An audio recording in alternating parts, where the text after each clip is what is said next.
जय शिवराम मित्रांनो, अतिवृष्टीसाठी एक नवीन तारीख देण्यात आलेली आहे. जी पूर्वीची जी तारीख दिलेली आहे त्या तारखेत शासनाने बदल करून नवीन तारीख अतिवृष्टीसाठी दिली. नेमकी कोणती दिली सविस्तर जाणून घेऊया अवघ्या 2 ते 3 मिनिटात. जर नवीन असाल तर चॅनलला सबस्क्राईब करा, लाईक करा, शेअर करा, म्हणजे असेच नवनवीन व्हिडिओ, नवनवीन माहिती सविस्तर तुमच्यापर्यंत पोहोचली जाईल. चला मित्रांनो, व्हिडिओला सुरुवात करूया. महाराष्ट्र शासन जे अतिवृष्टीचे पैसे जे बाकी राहिले त्याच्यामध्ये नांदेड, हिंगोली, परभणी, यवतमाळ, औरंगाबाद, भंडारा, गोंदिया, पुणे अशा अनेक जिल्ह्यामधील बऱ्याच जवळपास 60% शेतकऱ्यांच्या खात्यात वर्ग झाले होते पैसे.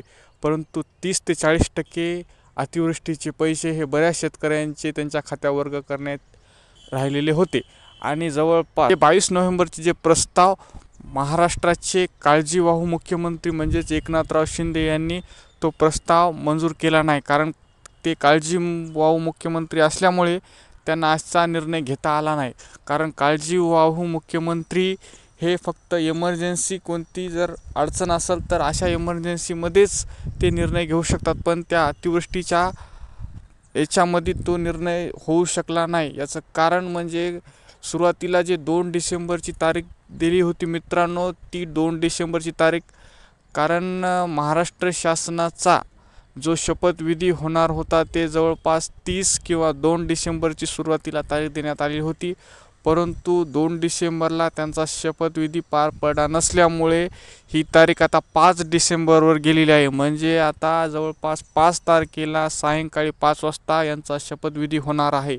आणि नंतर 6 ते 7 या दिवशी मंत्रिमंडळाचा विस्तार होणार आहे. म्हणजे कोणते खाते वाटप कोण्या मंत्र्याला जाणार आहे हे वाटप होणार आहे. आणि जवळपास 9 डिसेंबर आता ही तारीख शेतकऱ्यांच्या खात्यात पैसे वर्ग करण्याची तारीख देण्यात आलेली आहे. ही एक अत्यंत महत्त्वाचा असा अपडेट तुम्हाला सांगायचं होतं. कारण बऱ्याच चॅनलवर बऱ्याच यांनी 2 डिसेंबरची तारीख ही अतिवृष्टीसाठी दिलेली होती.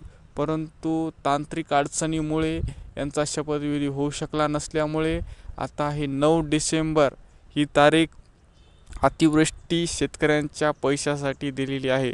चला मित्रांनो, भेटूया पुढच्या व्हिडिओमध्ये. तोपर्यंत धन्यवाद.